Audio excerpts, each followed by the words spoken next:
to Markham's Arkham, where today I will be talking about the 2013 sequel remake of a remake of a remake and remakes of remakes.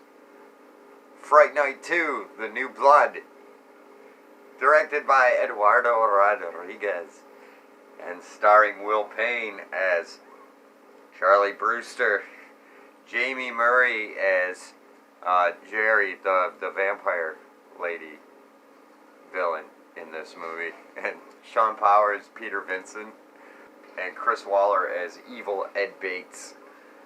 Oh, right, okay. I'm not gonna make any parallels with this fucking film to the original sequel.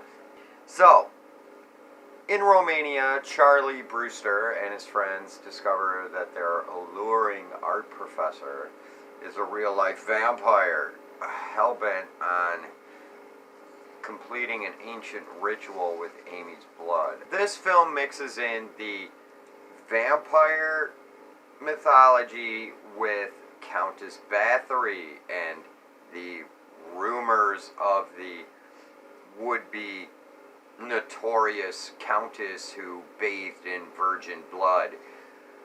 The vampire villainess in this film is searching for a virgin of the right blood type to complete a ritual that will make her eternally youthful, because she goes from this transition in the film between being this hideous old-looking creature who's been around for thousands and thousands of years to when she bathes in a pool of blood, she rejuvenates and becomes young again. But if she were to do that with the right blood from a virgin, then she would never have to do it again, and thus is her goal.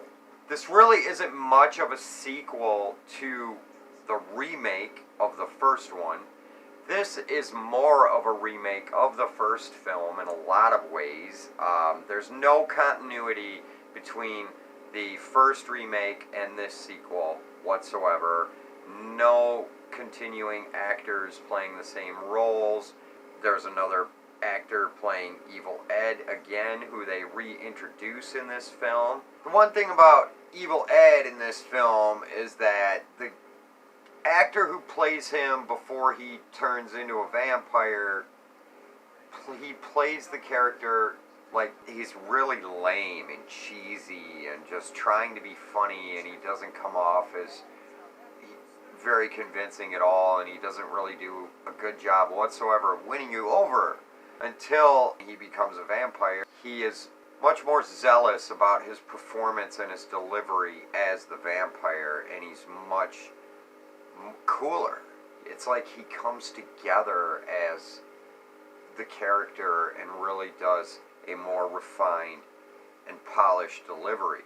It's an interesting twist to the whole vampire mythology to bring the idea of Countess Bathory into it, and the idea that Countess Bathory was actually one of the original vampires. Also in this film, much unlike the first remake of the film, and hence the lack of continuity, is that Peter Vincent is actually a reality show host where he goes and he's like a ghost hunter type, where he goes and he looks for ghosts in abandoned buildings in places like Romania. The changes of the vampire in different stages of her transitioning are really cool. The creature effects are great. The makeup is really good.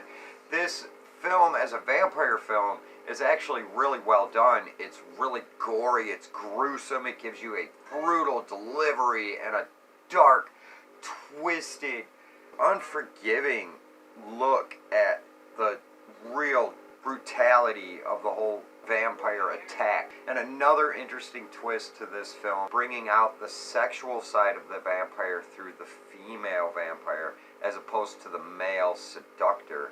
Overall, as a vampire film, it's a really, really good vampire film. It takes things to the next level in the vampire mythos. I thank you for being here. Tell all your friends about it. Tell Charlie, tell Vincent, tell Peter, tell Chris, tell Evil Ed. Tell Will, tell Eduardo, Mr. Rodriguez, all the vampires that come knocking at your door, and all the monsters that visit your dreams at night, and interdimensional travelers that would be visiting therein and thereupon. Click that like, share, and subscribe button. It is a small click for you. Free way to show your support. It is quite effortless. It means nothing, but it means so much to me. Thank you for being here. Much peace, joy, and love to all of you. Until next time, peace.